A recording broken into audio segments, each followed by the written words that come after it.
Dhiirigelinta ugu talagalay waa gabay wuxuuna u dhacayaa sida tan waxaan idhi dhaada gabayga dhalanteed uma tashiyo inaan dhawaaqa dhiila culus markii ay jidhaan hadalka dhiibaan maantana dhaqaaq baan arkaa iyo inay dhalatay guushi inaan dhiirigeliyaan rabaa raggaas sayri dhididkooda saqiirada nimankii dhibay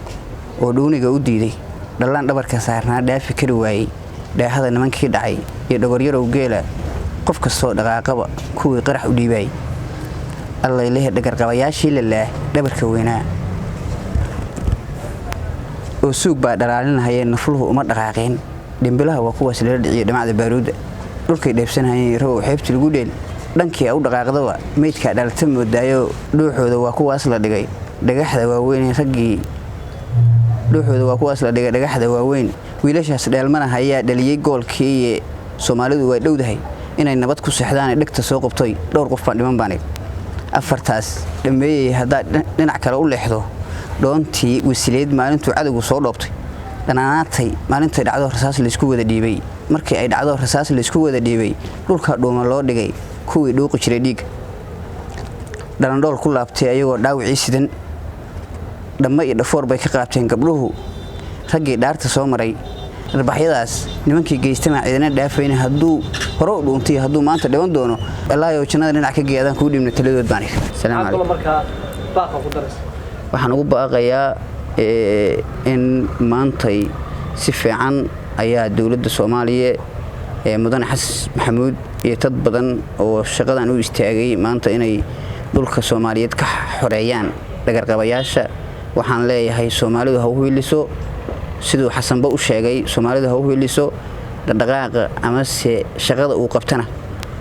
waa mid aniga ila muuqata aragtidayda inkastoo nin yar aan ahay inay dhulka dhaxalgal u tahay dawladnimada Soomaaliyana iyo nabad iyo dalka horumarana waxa lagu heli karaa in argagixisadaas dalka laga sifeeyo meel kasta Soomaaliyeedna waxaan leeyahay ha loo wada istaago ummadda Soomaaliyeed maantay ha garab siisto qof kasta ama ciidan ha noqoto ciidanku wuxuu u baahan yahay cunto wuxuu u baahan yahay dhar wuxuu u baahan yahay aniga hadda waxaan ku jiraa dad badan oo u ololeeyay haddana aan rajaynayo inay si fiican u gaareen kuwa kalena ay u soo socdaan bulshada Soomaaliyeed dhammaan dal iyo dibad waxaan u dirayaa in la garab istaago xilligii sonqaadka oo waxa weeye sadaqada la bixin lahaana meel ka fiican oo lagu bixin karo sadaqadana waxaan u maleynayaa maanta inaysan jirin in dalka iyo diinta dadka ka soo horjeeda in la dagaalo meesha ugu fiicnaad way waxaan leeyahay ku bixiyo dhaqaalihiina garab istaaga ciidamada waxaan kaloo meeshaan ugu faa'iideysanayaa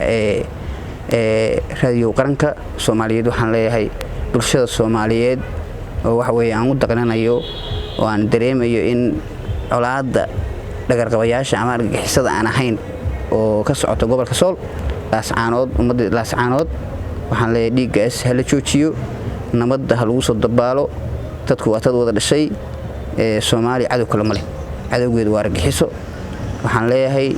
dhankaas colaadda ka jidha ama dadka masaakiinta ku barakacay ama madaafiicida ama dagaalka socda waxaan leeyahay la joojiyo